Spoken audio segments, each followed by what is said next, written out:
So today, we are diving into a classic from the Nobel laureate Naguib Mahfouz. It's called al-Khalili, and it's set in Cairo during the absolute darkest days of World War II.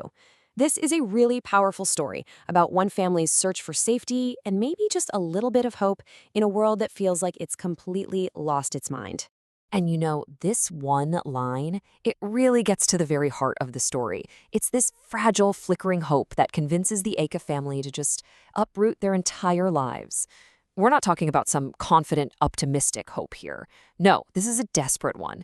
It's that feeling that things have gotten so bad that just have to get better. And the thing that finally pushes them to move? It's pure fear. German air raids are becoming a real terrifying threat. And the family figures their modern suburb is just too exposed. So they retreat. They run back into the heart of old Cairo, to the ancient winding alleys of al-Khalili, hoping that maybe its sacred status might protect them. It's a literal move away from modernity and back into tradition, all driven by this idea that a new place could mean a new fate. Okay, so let's meet our protagonist. The war might be raging outside, sure, but for Ahmad Akif, the most brutal conflict, the real war, is the one happening inside his own head. So Ahmad is a man who's completely stuck. He's got this low-level government job, but in his own mind, he's a misunderstood genius. He looks down on pretty much everyone around him, but at the same time, he is just paralyzed by this deep, bitter sense of failure about where he's ended up in life. And this, right here, this slide basically lays out the entire blueprint of his frustration. I mean, Ahmad has tried everything to prove how brilliant he is. He gives law a shot, but fails the exam. He dreams of being the next Newton, but that goes nowhere. He tries writing, gets nothing but rejection slips. He even dabbles in black magic, which, you guessed it, just makes him sick and paranoid. He's a man of grand beginnings and absolutely zero follow-through. And this quote just nails his whole identity. He doesn't define himself by what he's actually done, but by what he believes he could have done. He wears his martyred genius, his wasted potential, like it's a badge of honor, constantly reminding everyone of the great man he was supposed to be. It's really just a shield against his own inaction. So how does he cope with all this? Well, Ahmad builds himself this intellectual fortress. He's convinced himself that his unhappiness isn't failure. No, it's actually proof of his superiority. It's this tragic self-imposed prison where books are the only way to escape a life he feels was stolen from him. So, just as Ahmad has settled into his bitter little world in this new quarter, a complete force of nature arrives to turn everything upside down. And that force of nature is his younger brother, Rushdi. Rushdi is everything that Ahmad is not. He's charming, he's full of energy, and he lives entirely for the moment. The guy pursues pleasure with this incredible passion, whether he's at a gambling table or chasing women. His whole philosophy is simple. Life is for living. And he genuinely believes a little rowdy behavior is basically essential for good health. And this right here, this comparison perfectly captures the central conflict of the whole novel. You've got Ahmad, who represents the life of the mind, all overthinking, analyzing, and in the end, just retreating from the world.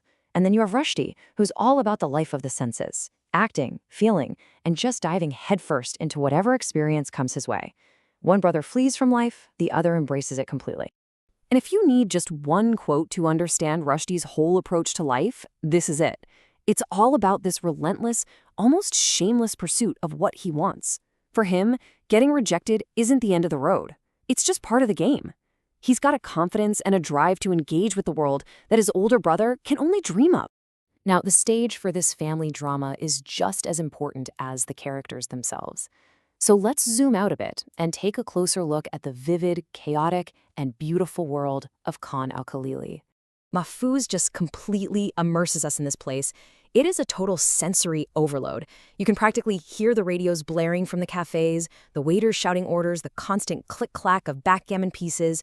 You can almost smell the incense and the coffee. This place isn't just a backdrop, it's a living, breathing character in the story, teeming with this ancient, resilient energy.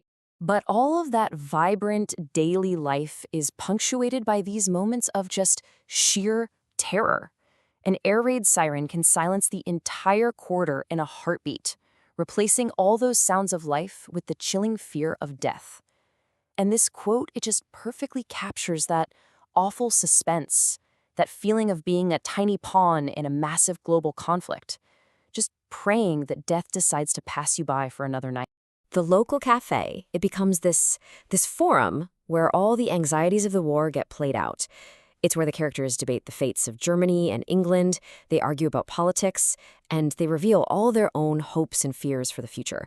So the cafe is really a microcosm of Egypt itself, a nation caught between these great powers, totally uncertain of its fate, just trying to make sense of a world at war.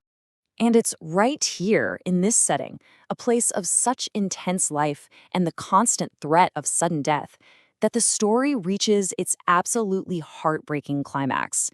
This is where the philosophies of the two brothers just collide head-on with reality. The turning point is sudden, and it's brutal. Rushdi, the character who seems like the very embodiment of life, gets the flu. And, true to his nature, he just ignores it, tries to power through. But the illness gets worse, and then comes the diagnosis, a death sentence in that era, tuberculosis. The man who embraced life with everything he had is now being consumed by it. In this incredibly poignant final letter, the bon vivant, the adventurer, he just surrenders.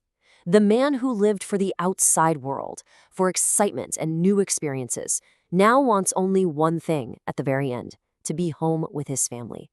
It's just a heartbreaking admission of defeat from a character who was defined by his relentless will to fight. And here's what's so profound. Rushdi's death does what nothing else could. It completely smashes through Ahmad's fortress of books and theories. For the first time, he is forced to face a grief so raw and deep that no philosophy, no book can explain it away. The change he moved to al-Khalili hoping for, it's finally arrived, but in the most tragic way imaginable. He wanted to feel something new, and now he's feeling the purest, most unavoidable pain of all. 1945. That's the year Mahfouz published this novel. Think about that. The war had just ended, and he was writing this from the immediate aftermath, capturing the raw anxiety and the weariness of his city.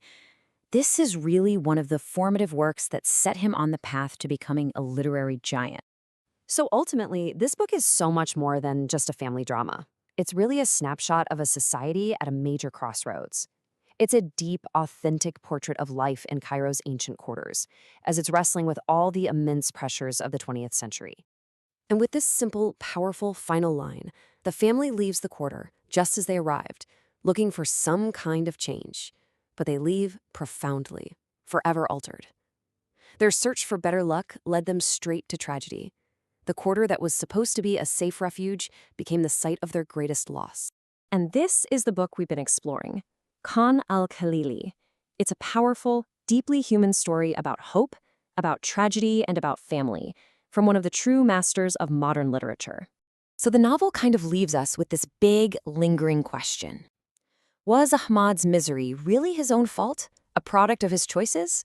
Or was he just a product of his time? And Rushdi's fate, was that a result of his impulsive life, or was he just another victim of circumstance in a world torn apart by war? It's a question that echoes far beyond the alleys of 1940s Cairo, asking all of us to think about the forces that shape our own lives.